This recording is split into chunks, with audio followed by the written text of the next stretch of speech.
గోదాట్లో ముంచేసి తెల్లమొహం.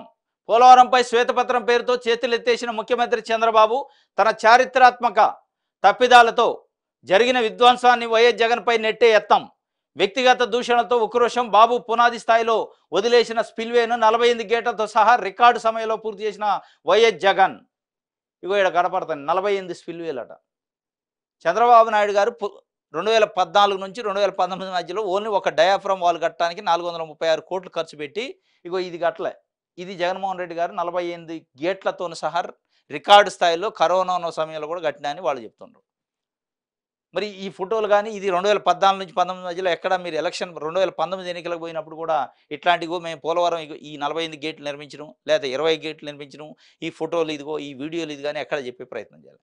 పోలవరం సోమవారం అని తిరిగారు తప్ప ఒక డయాఫ్రమ్ వాల్ కట్టడానికే మీకు 5 ఏళ్ళు పట్టింది. ఆ డయాఫ్రమ్ వాల్ కూడా కొట్టపోయింది. దాంట్లో కూడా మళ్ళీ చిత్ర విచిత్రాలు కేంద్రం కడతానని ఒప్పుకోకుండా ట్రాన్స్ ట్రాక్ ఇయటం, ఆ నుంచి ఊడబీకి మళ్ళీ నవయోగాకి ఇయటం, ఇవన్నీ చిత్ర విచిత్రాలు చేసి చివరికి దాన్ని గోదావరిలో కలిపారు. ఆ గోదావరిలో కలిపిన 5 సంవత్సరాలు మీ పరిపాలనలో 2014 నుంచి 19 మధ్యలో జరిగిన పరిపాలనలో డయాఫ్రమ్ వాల్ రూపంలో మీరు గోదావరిలో కలిపిన పోలవరాన్ని ఇప్పుడు మీరు శ్వేతపత్ర రూపంలో కప్పిపుచ్చుకునే ప్రయత్నం చేసి తెల్లమొహం వేశారు అని చెప్పి సాక్షి పేపర్ రాసింది. ఇగో పోలవరం పైన శ్వేతపత్రం పేరుతో చేతులెత్తేసిన ముఖ్యమంత్రి. ఇది ముమ్మాటికి నిజం.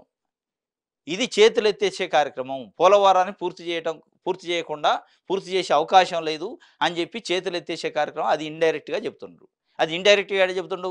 ఆయన అసమర్థతని ఇంకోళ్ళ మీద నెట్టేసి ఆయన సమర్థించుకునే ప్రయత్నం ఆయన చేస్తున్నట్టే అనిపిస్తుంది.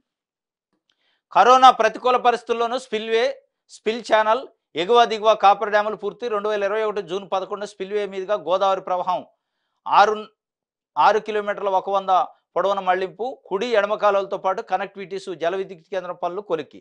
బాబు చారిత్రాత్మక తప్పిదానికి పాల్పడకుంటే 2022 నాటికే ప్రాజెక్టు పూర్తయ్యేది. ఇది కథ.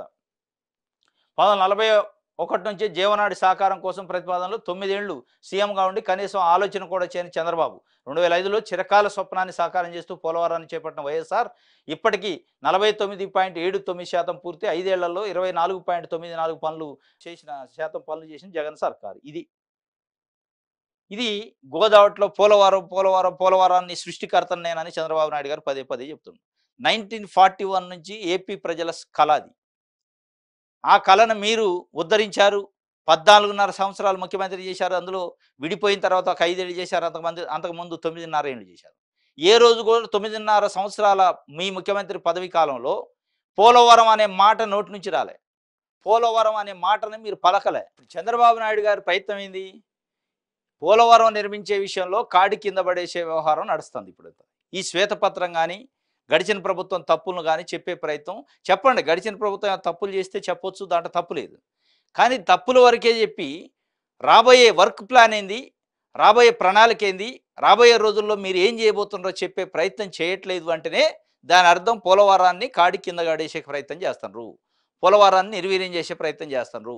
పోలవరం నిర్మాణం ఇప్పట్లో కాదు, దాన్ని చూస్తే ఏడుపు వస్తుంది, 5 ఏళ్ళు బట్టి అవకాశం ఉంది, పట్టొచ్చు అని చెప్తున్నారంటేనే అది 5 ఏళ్ళు కాదు 10 ఏళ్ళు బట్టి ఆశ్చర్యం లేదు. మీరు పూర్తి చేసే చిత్తశుద్ధి లేదు అనేది ప్రజల్ని మైండ్ ప్రిపేర్ చేస్తున్నారు. ఇప్పుడు రాష్ట్రంలో ఉన్న ఆర్థిక పరిస్థితులు మీరు ఇచ్చిన హామీల రీత్యా పోలవరం పైన కాన్సన్ట్రేట్ చేయలేరు కాబట్టి 2029 ఎన్నికల్లో ప్రజలు అడగకుండా, ప్రజలు నిలదీయకుండా, ప్రజలు ప్రశ్నించకుండా ఉండడం కోసం ఇప్పటి నుంచే ప్రజల్ని మైండ్ వాష్ చేస్తున్నారు అనేది స్పష్టంగా అర్థమవుతుంది. పదే పదే మీరు అదే చెప్తున్నారు, విధ్వంసం అని.